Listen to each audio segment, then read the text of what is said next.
This is a new gel contour, yes, gel contour from KVD that is supposed to make contouring a breeze. It claims to add instant realistic depth to the skin. High contrast pigments in an innovative clear base make the lightweight contour work like an actual shadow. The first thing I was impressed by was the colors. It actually is a cool tone contour. I feel like it's so hard to find cool tone contour products. Everything is too warm. All right, we're gonna try it. Here we go. It's gel. It's weird. It's weird. I hope this doesn't mess up my foundation. I have no idea how much to use. It's so watery. I'm gonna use a stippling brush and just stipple this into the skin.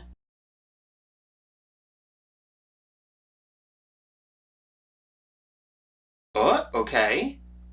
Holy shit. That's stunning. Let's do a little on the forehead.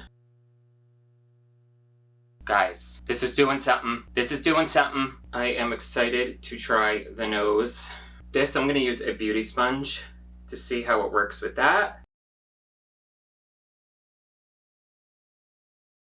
That was the fastest I've contoured my nose and best I've contoured my nose my entire life. This completely exceeded my expectations. It literally is like a realistic shadow. This is one of the most gorgeous contour colors I have ever used. It blended out like a dream. The texture is the weirdest thing I have ever tried, but good for them because this is so innovative. Holy crap, 10 out of 10, you have to try this.